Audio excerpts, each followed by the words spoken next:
Okay, hello English 150 students. As you can see, I'm not in Rexburg. Well, I guess this place doesn't exist. I'm in Oklahoma. We had sort of a family situation that we're dealing with, so I had to drive there. So that's why we're not having physical class, and I figured it'd be easier to just not do a Zoom class. So don't feel like you have to be at either of those. But I'm going to give you a few assignments to do, and I'm going to explain those, and I'm also going to answer the questions that you left me for the Q&A. Alright, so it's week 4. You have written the first attempt of your personal narrative essay. I've given you feedback and you've written me a response letter. So now we're just working on revising and thinking through how are we going to get this essay to its final state. Alright, so here's what's due this week. I have 4 things I want you to do.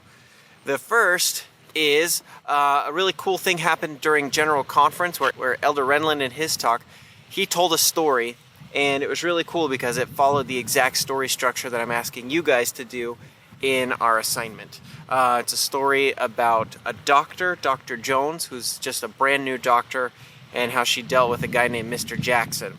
So I want you to go listen to that talk, and then in the description, I told you exactly what I want you to do.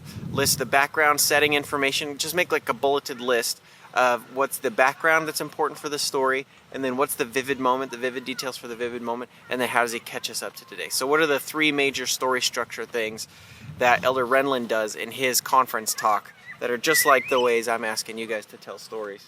The second thing I want you to do is interact with each other about your response letters. So I gave you a discussion board where what I want you to do is go back into week 3 to that discussion board and read through some of the response letters that your peers wrote to me. It doesn't matter if it's somebody from your particular day of class, but find somebody who's dealing with some sort of issue similar to what you were dealing with. Something that where it sounds like I made similar comments on their paper that I did to yours, and then reply to theirs, to their response letter and say, I'm dealing with something similar and here's my plan. So just so there's some interaction where you see other people's response letters and you say, yeah, I feel you because I did the same thing, or Dr. Hopkins said the same thing about mine and I'm going to da-da-da-da-da, right? And then come back to the discussion post that I made and write, what did I tell you to do? I told you to write something. How does it feel to see other people's, read other people's response letters or something like that? So you'll interact both on the response discussion board and then post on the new discussion board. I hope that makes sense. Third thing I want you to do is I want you to read the 3 other essays. So I gave you 6 essays. I gave you my essay, and then I had you read 2 last week. So read the other 3, and then pay attention to, as you're reading them, when you get bored and when you get lost in the story, and try to figure out what's happening that's keeping your attention or that's making you lose your attention. The 4th thing that I want you to do, hopefully this is a little bit fun, is a best sentence contest. So before Friday, just write the one best sentence you can think of, and then on Saturday we'll vote on them. So we can see who out of my 50 students in your class wrote the best sentence. So that's the plan. Those are the 4 things I want you to do this week. Alright, so I'm going to answer some of these questions you gave me. You gave me some good ones. Oh wait, no, first. The works cited part. Okay, so we didn't go over this in class, but because you have cited Amy Tan's mother tongue, you need to have a work cited.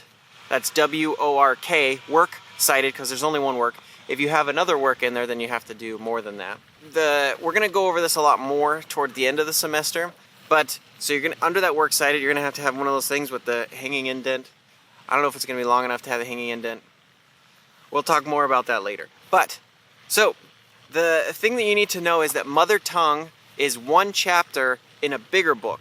And that book is called The Opposite of Fate, A Book of Musings. Here's the cover. This is what it looks like right now. It came out in 2003 from a publishing house called Putnam. So, you have to know all that information because a works cited always consists of 3 things. The author or authors, the title of the work, and then the publication information. So you've got all 3 of those now. And you have 2 options of how you want to cite it, I think. I think I was trying to do some research into this and figure it out, but the first way is to just have the name of the book. So it'd look like this: Amy Tan, The Opposite of Faith, A Book of Musings, Putnam, 2003. So that's one way. The other way is to be more specific and say Amy Tan and then mother tongue in quotation marks in The Opposite of Faith, A Book of Musings, Putnam, 2003. So that's the way the citation needs to look. So have that in your paper. I'm just giving it to you. And we'll talk more about how to build those and what to do with them later on in the semester. Alrighty. So let me answer some of these questions you guys gave me. Where did you grow up? So my dad was in the Navy, and we moved a bunch. So I was born here in Idaho Falls. Well, not here, because I'm in Oklahoma right now. But I was born in Idaho Falls while my dad was at the INEL training to be on nuclear submarines. And then from there we went to South Carolina and San Diego and Virginia and yeah, kind of all over the place because my dad was in the Navy. My favorite book is Zen and the Art of Motorcycle Maintenance, for sure. Every time I read that book, I learn something new, or I'm reminded of something that I feel very deeply. My favorite movie, I've got kind of a list of top 5. Some of them in that list are 12 Angry Men, is probably my favorite of all time. Every single time I watch it, I get goosebumps and I laugh, and it's all just 12 guys sitting in a room talking to each other. So the fact that they can accomplish so much with so little is pretty amazing. My favorite type of music or band. So I've been playing a lot of electric guitar lately.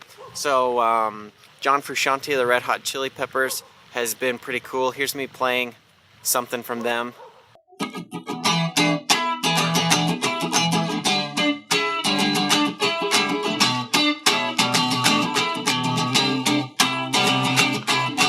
don't know if that's my favorite type of music, but I do listen to like rock music, stuff with guitars.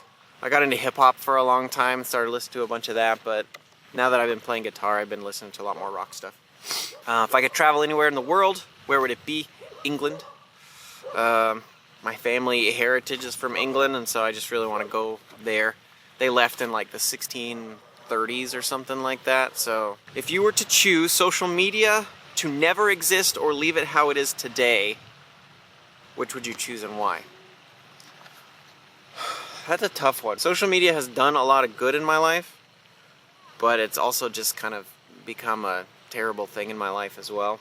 I've been on social media since you guys were in elementary school, and it used to be really cool back then, but now it's basically just all commercials and just like dumb political stuff.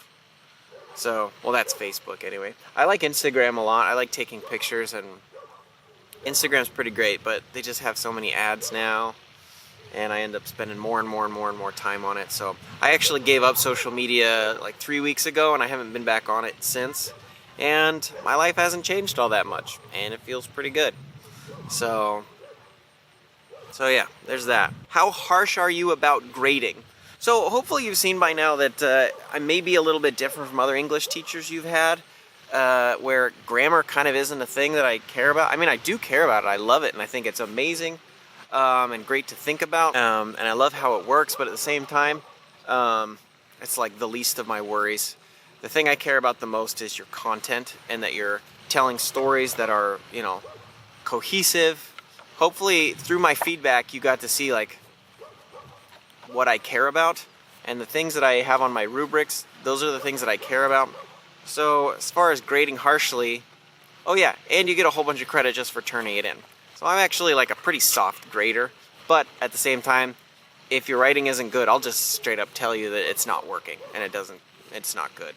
So, I'm harsh in my feedback, but easy on my grading. That's a good way to say it.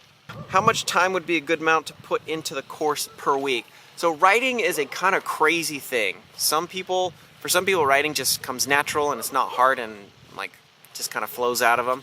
For other people, it is like dragging your guts across the road or something like that. So I don't know how long it's going to take everybody.